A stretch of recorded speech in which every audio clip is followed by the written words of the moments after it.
Welcome back. I was shocked when I heard that mosquitoes also transmit elephantiasis in addition to normal malaria. Now, how does it transmit itself? That's the disease, and what are its symptoms? That's what Isa Magnifico Embodiment Hood posts. And one viewer says, well, you guys are supernatural. Well, thank you very much for that compliment, Abdul Kamara. This is the first, and many people would attribute elephantiasis to supernatural causes.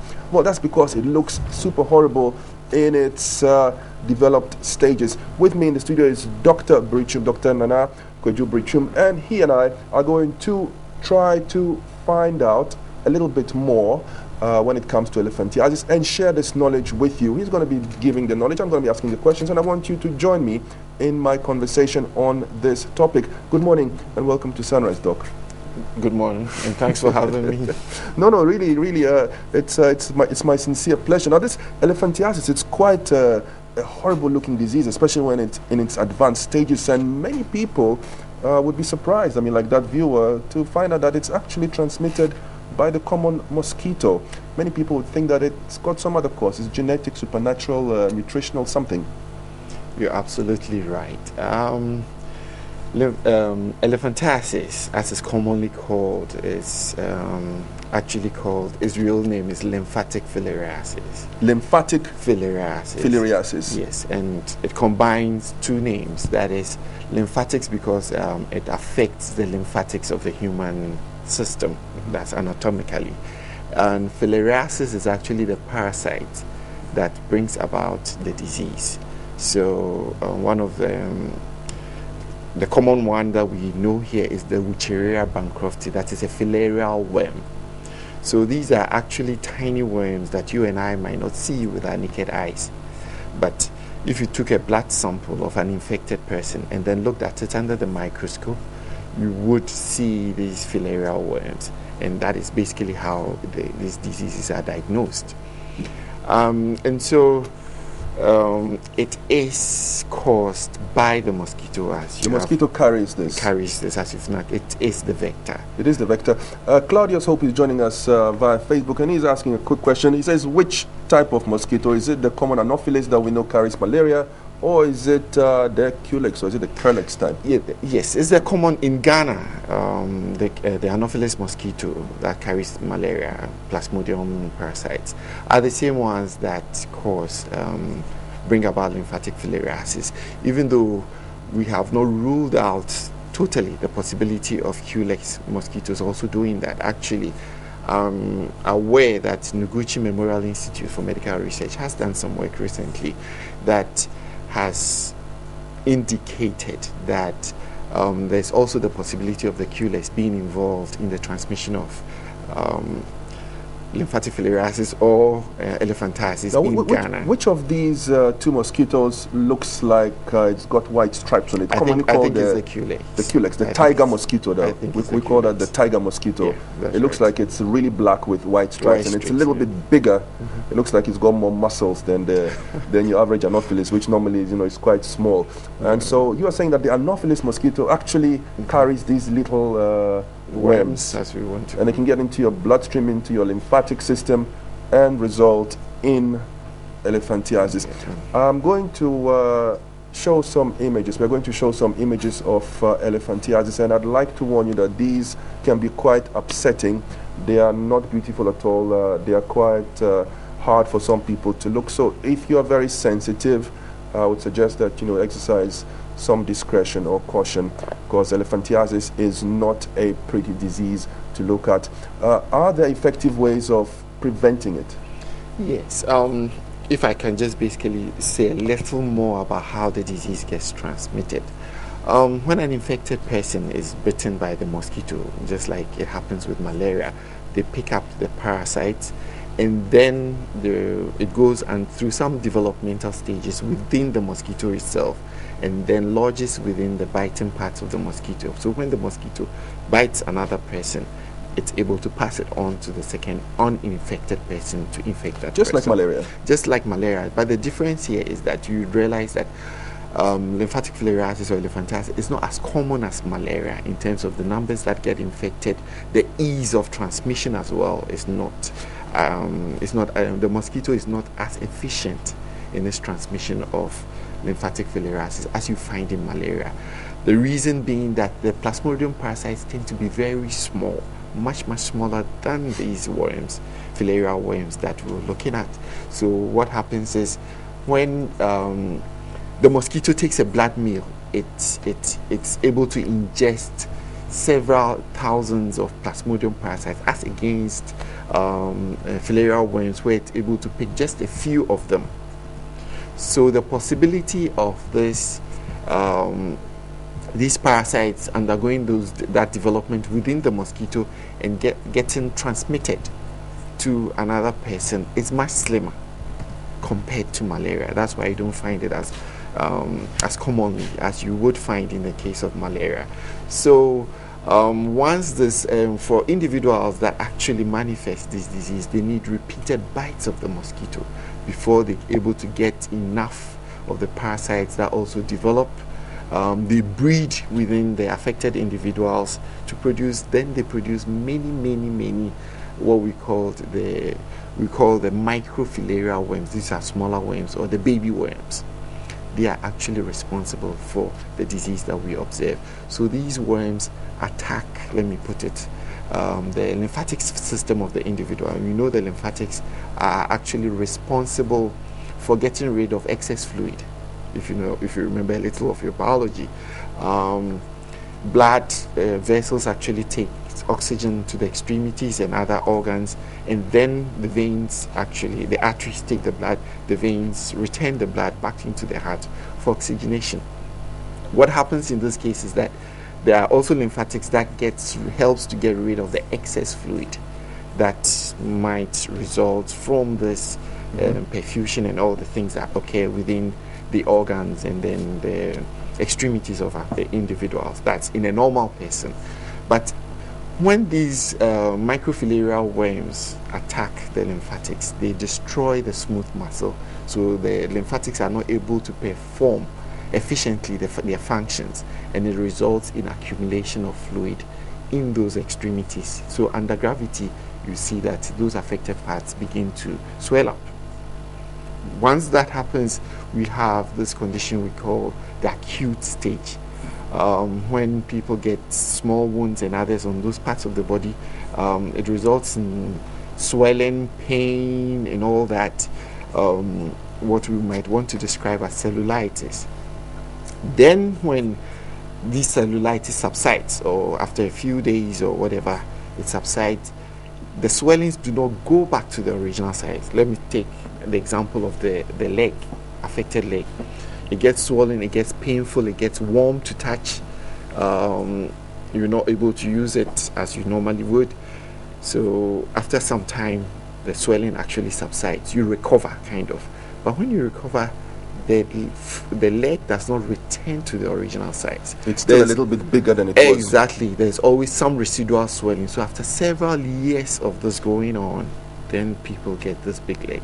So the worms actually destroy the lymphatics, which is irreversible, because the leg gets bigger and there's very little. Once it gets to that stage, there's very little that can be done. The good thing, let me add here, is that there are very effective drugs against the filarial worms. And so that is basically what the program is presently doing, trying to prevent people from getting the gross effects of the disease, as you might find, or complications of the disease, rather than having to go through the process. And the program you're talking about is starting 13th June.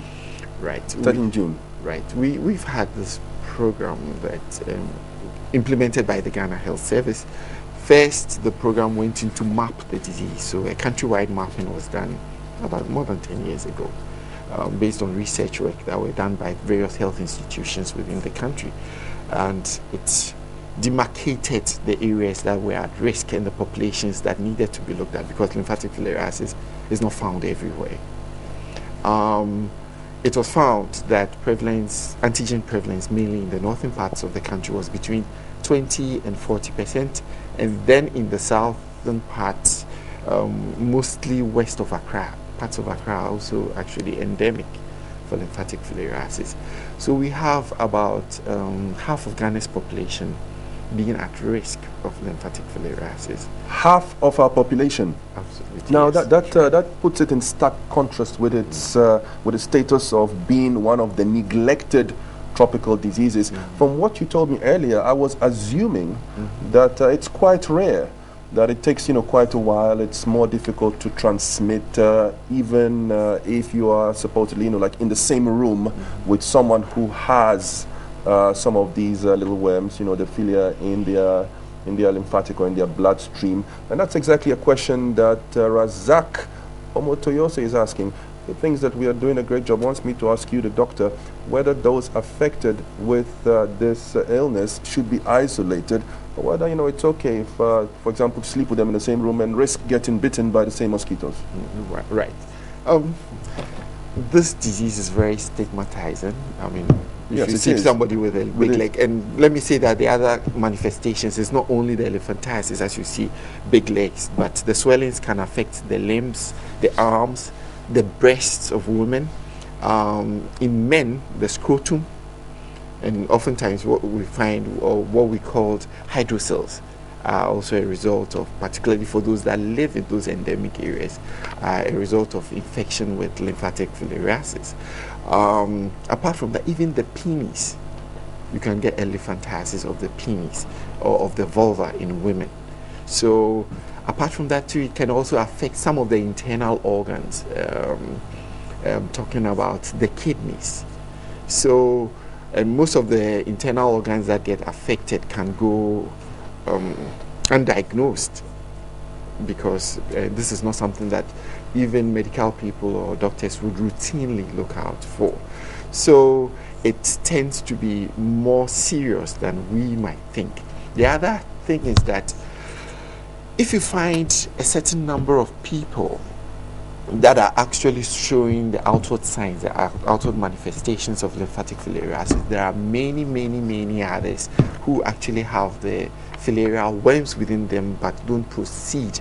They don't know. Yes, don't know or proceed to show the outward manifestations. These people can still transmit it because they have the worms in them. Mosquitoes can bite them, pick it up, and then pass it on to another person. That's what makes it even more serious. So let's not assume that, but I mean, malaria is also being transmitted from one person to the other, but you don't isolate people or whatever. You don't quarantine people just because they have malaria. It used to be done in Europe and elsewhere, but I don't think it's done anymore. So basically, the mosquito passes it on. Once we find out that whole communities, whole districts are endemic, we go into organized mass treatment for these communities. Are you looking at preventive treatments or management treatments or curative treatments? We could try to do both. The major thing is the mass treatment, that is preventive treatment, where all eligible persons, we don't just treat anybody. There are certain categories of individuals which we count or deem ineligible. So those ones are often taken out. But other than that, we use ivermectin and albendazole, which are very effective against the parasites. They actually bring the worm load very low within communities. But this has to be done annually over a period of time before we're able to gather evidence to say transmission has actually been broken. And then we can start thinking about certification, just like polio is doing, all the other programs are doing. Then we can stop the treatment. But as of now, what we do is we've identified all the endemic communities and districts that are being treated with ivermectin and albendazole annually. So what we entreat is that once your area has been identified, you should ensure that you also participate in this treatment annually. By so doing, you're quite safe. You are very, very safe, and do not necessarily have to worry about contracting this disease.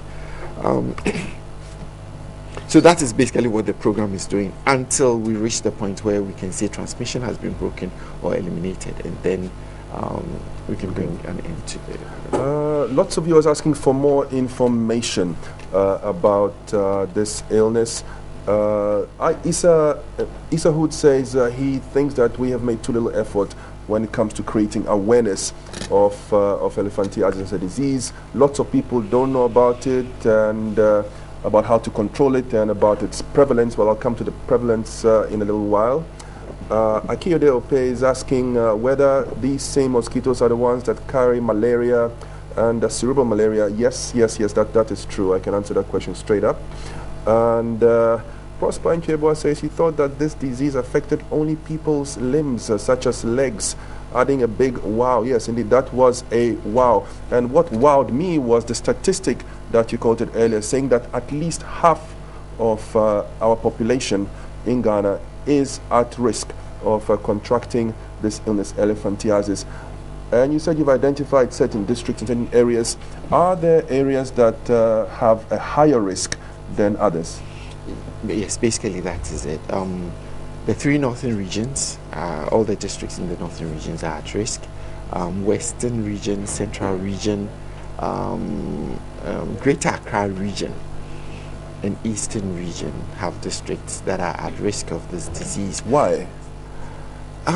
We're still trying to understand the epidemiology of this because, I mean, if you assume that the malaria parasites were, the malaria vectors, same vectors as the mosquito, was responsible for the transmission, and mosquitoes are everywhere. But as I indicated, those mosquitoes need to be quite efficient, and we think that that might have played a role. Previous efforts at controlling malaria will definitely also have an effect on the transmission of lymphatic filariasis. So we're still trying to understand the epidemiology of lymphatic filariasis and why it happens that way, because Ashanti and Volta regions are the only ones where we did not find the prevalence to be such that we had to go in with our mass treatment. But this is not to say that it is impossible to get lymphatic filariasis in Volta or Ashanti regions. So because we use research methods that have their limitations, so once people have the evidence to suggest that lymphatic filariasis might be present or elephantiasis might be present in these regions, once it's provided to us, we'll go in to validate, to confirm, and then we can institute programs in those regions as well. But based on the evidence that we have at the moment, we are focusing on the other 8 regions that we have gathered enough evidence to lead us to implement the programs here. Preventing yourself from getting bitten by mosquitoes and possibly seeking early detection and treatment, early diagnosis and treatment by what is more or less a common dewormer can help cure the disease at its early stage and prevent it if you prevent yourself from getting bitten by mosquitoes. The other piece of good news that you can use to your advantage is that there is a nationwide program that is starting tomorrow, June the 13th. If you are talking about people or thinking about people who are under the age of 5, children under the age of 5, pregnant and breastfeeding mothers, well, and especially those who are seriously ill for other reasons, you need to seriously consult a doctor. But everyone from 5 and above gets considered and treated free of charge. Absolutely. Absolutely free of charge. The drugs are free of charge. They are donated drugs. The albendazole is from GSK, and then the ivermectin is from Merck & Co. Incorporated. And the donation is coordinated by the Mectizan donation program. So we work with WHO. We work with WHO and some funding agencies to implement the program.